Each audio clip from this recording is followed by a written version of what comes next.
Agora, com muita atenção e reverência, vamos ouvir a exposição da Palavra de Deus na voz do diácono Ricardo Freitas. A paz do Senhor, meu irmão. Vamos aqui explanar um pouco da Palavra de Deus, que se encontra no livro de Jeremias, capítulo 18. Jeremias, capítulo 18, onde temos aqui o título, O Vaso do Oleiro, a impenitência do povo. Diz assim a Palavra de Deus: a palavra do Senhor que veio a Jeremias dizendo: levanta-te e desce à casa do oleiro, e lá te farei ouvir as minhas palavras. E desci à casa do oleiro, e eis que ele estava fazendo a sua obra sobre as rodas. Como o vaso que ele fazia de barro se quebrou na mão do oleiro, tornou a fazer dele outro vaso, conforme o que pareceu bem aos seus olhos fazer. Então veio a mim a palavra do Senhor, dizendo: não poderei eu fazer de vós como fez este oleiro, ó casa de Israel?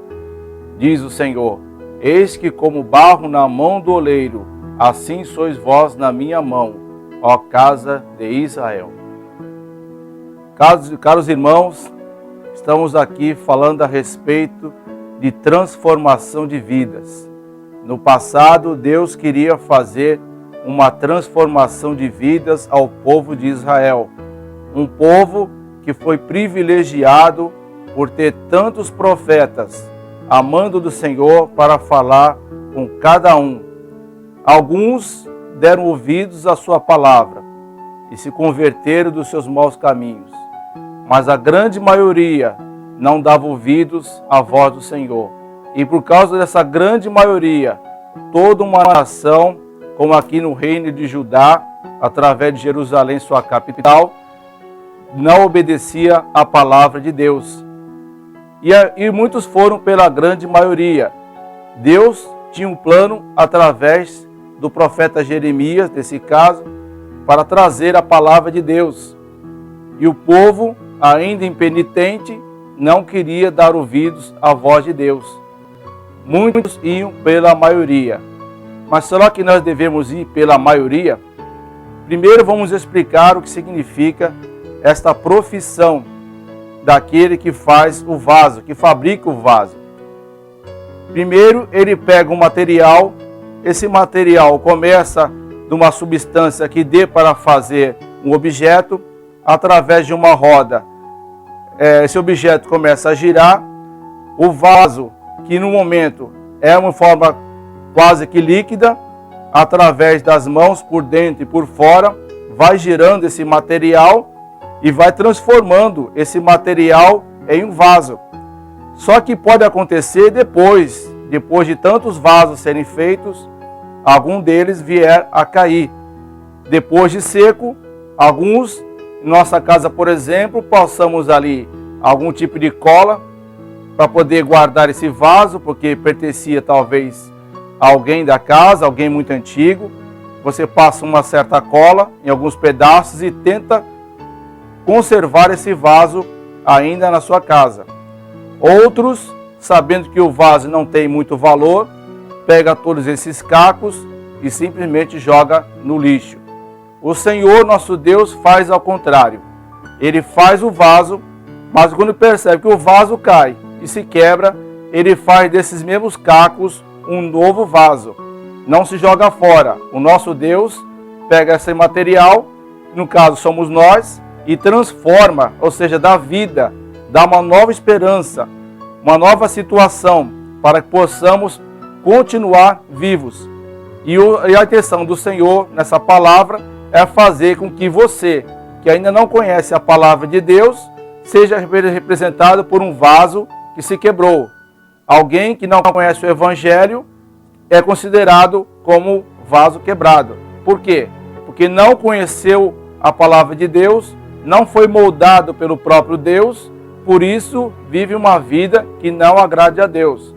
Talvez você diga: eu não vivo em desobediência, eu costumo ajudar o próximo, faço o que eu posso para o meu próximo. Só que ninguém pode alcançar a salvação através das obras. A salvação só é conquistada pelo sangue do Cordeiro, pelo sangue imaculado do nosso Senhor e Salvador Jesus Cristo. E a vontade de Deus é transformar a tua vida como a vida desse belo vaso que foi colocado aqui explanado. Esse vaso se quebrou, que representa você como quebrado. O Senhor pega você, Ele começa através da sua palavra, começa a te moldar, Ele começa a te transformar, cada um num tempo diferente do próximo. Alguns dizem que só porque aceitamos a Jesus como Senhor e único Salvador, já seremos imediatamente transformados, mas na verdade as coisas não são dessa forma. A palavra de Deus, depois que entregamos as nossas vidas nas mãos do Senhor, ela transforma através do Espírito Santo. E no capítulo 16 do Evangelho de João, versículo 7, diz assim: todavia digo-vos a verdade, que vos convém que eu vá, porque se eu não for, o Consolador não virá a vós, mas se eu for, enviá-lo-ei, e quando ele vier, convencerá o mundo do pecado e da justiça e do juízo. Do pecado, porque não crê em mim, da justiça, porque vou para meu Pai, e do juízo, porque já o príncipe deste mundo está julgado. Isso quer dizer que somente o Espírito Santo de Deus pode convencer o homem do pecado, da justiça e do juízo. Muitos estão pregando o Evangelho durante todo o planeta. Em todo o mundo tem homens e mulheres de Deus pregando o Evangelho da salvação. Nesse tempo em que Jesus trouxe essa palavra, ele ainda estava no nosso meio, e antes dele, quem pregava o Evangelho, pregava a palavra de salvação, de arrependimento, era João Batista, que estava à beira do Rio Jordão. Enquanto ele pregava a palavra, as pessoas se convertiam dos seus maus caminhos, eram batizados no Rio Jordão, nas águas do Rio Jordão, e de repente veio aquele em direção ao Rio Jordão, onde ali João Batista que estava batizando.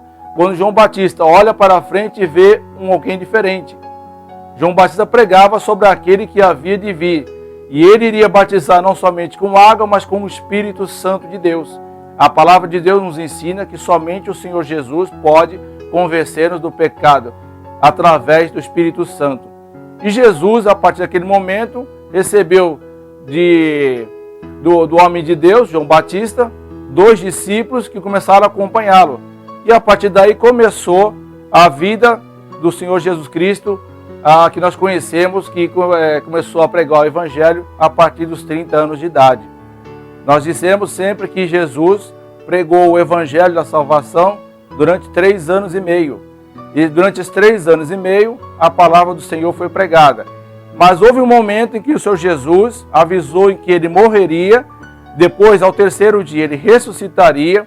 Diz a palavra de Deus que em 40 dias depois, ele subiu aos céus, mas que quando ele fosse, não queria nos deixar órfãos. Então ele disse: eu enviarei o Espírito Santo da verdade. Ele vos convencerá agora do pecado, porque vou para o Pai. Se eu não for, o Espírito Santo não vem. Mas se eu for, ele descerá, e ele vos convencerá, o homem, do pecado, da justiça e do juízo. Então, meu irmão, o que Deus faz na vida do ser humano é justamente isso, através dessa analogia, através dessa parte figurativa, e tentar passar para você que nos ouve nesta manhã, que o Espírito Santo faz isso. Ele tira você de uma situação quebrada, uma situação caótica, uma situação em que você não tem agradado a Deus. Talvez, como nós dissemos, você tenha sido até uma boa pessoa, mas isso não dá o passaporte para o céu. Isso não dá passaporte para a salvação eterna. A salvação só pode vir através do convencimento do Espírito Santo. Então Jesus subiu aos céus, onde diz ali, onde mais de 500 irmãos foram testemunha da subida do Senhor Jesus. E um homem de Deus, um anjo de Deus, disse, quando estavam olhando para o alto: por que os olhaste para o alto? Esse que subiu há de voltar outra vez. E quando ele voltar, não vem mais para trazer a palavra, mas vem para trazer o juízo, vem para buscar a sua igreja. Diz ali na palavra que os mortos em Cristo ressuscitarão primeiro, e aqueles que estiverem vivos naquele exato momento subirão também, porque irão ser arrebatados. logo em seguida dos mortos em Cristo, nós, os que estivermos vivos, se ainda estivermos vivos, seremos arrebatados. Jesus irá buscar, ele virá até as nuvens e buscar a sua igreja. Mas enquanto isso não acontece, o Espírito Santo continua convencendo o homem do pecado, da justiça e do juízo. Então, meu irmão, você pode se sentir como uma pessoa quebrada, como esse vaso. Deus pega você que já está quebrado, nas dificuldades, está numa situação caótica, você está quebrado, talvez no seu relacionamento familiar, talvez você esteja quebrado no seu relacionamento com a sua esposa, com o seu marido, mas o Espírito Santo, ele vem agora convencer você, e só ele pode convencer. Nós podemos trazer a palavra, mas não temos o poder de convencer ninguém. Somente o Espírito Santo pode te convencer da vida que você está levando, da forma que você está andando. Isso também serve para nós que somos crentes, que às vezes estamos na casa de Deus, mas não estamos sendo usados pelo poder do Espírito Santo. Às vezes estamos convencidos, mas não estamos convertidos. Então é muito comum as pessoas entregar às vezes suas vidas para o Senhor Jesus e ainda continuar vivendo uma velha natureza. Diz a palavra de Deus que nós transformamos numa nova pessoa, numa nova criatura, 2 Coríntios 5, versículo 17. Mas não quer dizer que você deixará de ser criatura. Você sempre será uma criatura. Você sempre vai pecar, mas agora não voluntariamente, mas pecar por uma espécie de acidente. Você não planeja o pecado, mas você deve estar vivendo uma vida que não vem agradando a Deus. Então, quando você vem para a igreja, a sua vontade de ir para a igreja muitas vezes é apenas vir no domingo e às vezes até na Santa Ceia. Não tem vontade de vir para a igreja, não tem vontade de adorar o nosso Deus, não tem vontade de louvar e está na igreja. Isso pode significar duas coisas. Ou você foi muito experimentado no poder de Deus, recebeu muitas bênçãos e agora já está tranquilo, parece que não tem falta de nada, então você agora não deixa mais o Espírito Santo te usar, você começa aos poucos a abandonar o Senhor através da vida de facilidades que você adquiriu. E também aquelas pessoas que estão na casa de Deus e querem ouvir a voz de Deus, mas não têm o entendimento. São pessoas que não jejuam, pessoas que não oram, pessoas que não têm vida no altar de Deus, que também continuam na casa de Deus, mas estão apenas convencidos e não convertidos. Nós precisamos entregar as nossas vidas verdadeiramente ao Senhor Jesus Cristo. Talvez você não entenda, mas é como se você tivesse que passar por uma nova conversão todos os dias. O arrependimento do Senhor, ele habita dentro de nós através do Espírito Santo. Quando cometemos o pecado, quando cometemos algum tipo de erro, ele nos convence através da sua palavra, ministrada através dos seus pastores ou dirigentes da igreja, ou aquele que é usado por Deus para trazer a sua palavra, e a sua palavra entra no nosso coração.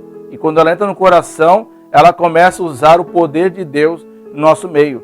Você começa a sentir mais a presença de Deus. Você tem mais prazer em voltar à casa de Deus todos os dias da semana. Aqui, por exemplo, temos cultos terças à noite, quarta à tarde, quinta à noite, domingo de manhã e domingo à noite. Quando não, aos sábados também. Mas qual é o prazer que eu tenho em vir para a casa de Deus e participar dos cultos? Será que basta ser evangélico?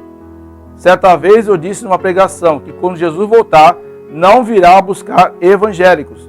Ele vem buscar crentes, vem buscar cristãos. Cristãos que estão se esforçando para ter uma vida no altar. E o que é ter uma vida no altar? É se consagrar, como já dissemos no começo. É você tomar uma decisão. Fala, eu estou na igreja, eu preciso de Deus, mas eu não tenho vontade de orar, não tenho vontade de buscar, mas eu estou sempre na igreja.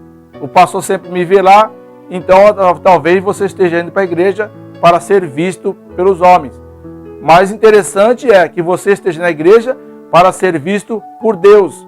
Que Deus conhece o meu coração, Ele conhece o teu coração, Ele sabe das nossas intenções no nosso coração, nós não sabemos. Jeremias sempre disse isso, que o Senhor conhece o nosso coração, mas nós não conhecemos. Ele conhece tudo por dentro.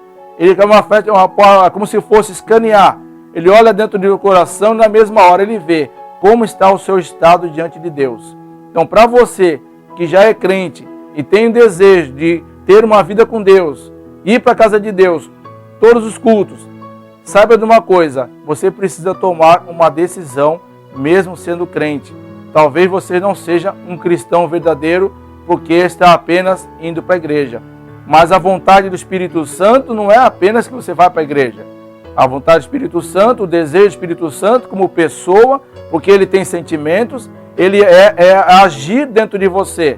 Mas se você não tomar uma decisão interior de você mesmo e dizer, eu quero mudar de vida, eu quero ser um cristão valoroso, eu quero ser visto por Deus e não pelos homens, o Espírito Santo começa a falar contigo de uma forma que ele te convence e você entende tudo que ele fala. E todos os cultos são novos diante de você. No culto de terça-feira você sente a presença de Deus e você tem vontade de voltar numa quarta-feira à tarde, quando dá. E você sabe que você vai para a casa de Deus porque Deus vai falar com você. No culto de quinta-feira você já espera esse culto acontecer, porque você quer ouvir a voz de Deus, você tem sede de ouvir a palavra. E todos os cultos subsequentes acontecem da mesma forma. Mas preciso uma coisa, tomar uma decisão mesmo sendo crente. Tomar uma decisão e dizer para Deus, Senhor, eu quero ser um homem de Deus, eu quero ser um verdadeiro adorador, que te adore em espírito e em verdade. E Deus está procurando esses verdadeiros adoradores. E você, se você quiser realmente ser um verdadeiro adorador, você tem que pagar o preço. Você tem que fazer por onde? Dobre os teus joelhos e peça forças para o Senhor. Venha para a igreja, até mesmo sem vontade, mas venha e continue dobrando os teus joelhos. E Deus não vai lançar você em rosto. Peça sabedoria para Deus. Venha para a casa de Deus. Continue clamando, continue lutando. Você vai ver a transformação que Deus vai fazer na tua vida. Todas as vezes que você buscar, Deus vai ouvir a tua voz. Todas as vezes que você orar, Deus está ouvindo a tua voz. Não importa onde você esteja. Não importa se é na tua casa, se é no teu quarto. Você pode orar no ônibus, pode orar na rua, em qualquer lugar onde você estiver, você pode orar em pensamento, palavras baixinhas, né? Deus pode te ouvir e pode atender o desejo do seu coração, mas é preciso que você sinta o desejo de ser um homem de Deus, um homem de vida no altar de Deus, porque Jesus, quando voltar, vem buscar aqueles que tiveram vida no altar, estavam mortos, e aqueles que estiverem vivos, com vida no altar, Deus vai fazer a mesma coisa. Que Deus abençoe a todos, que você possa ter uma transformação, mas faça por onde primeiro. Pague o preço, porque você não vai se arrepender. Em nome de Jesus, vamos orar. Senhor, abençoa, Pai. Abençoa aqueles que estão nos ouvindo. Fala, Pai, entrega o coração dele, meu Deus. Fala, convence do pecado. Traz para a tua casa, meu Deus, aquele homem de Deus que está devagar na fé. Aquela mulher de Deus que já não sente o prazer de te buscar. Traz, meu Deus, para a tua casa. Convence do pecado, meu Deus. Traz, meu Deus, com o coração transformado. Em nome de Jesus, eu te peço, Senhor, já te agradeço. Amém.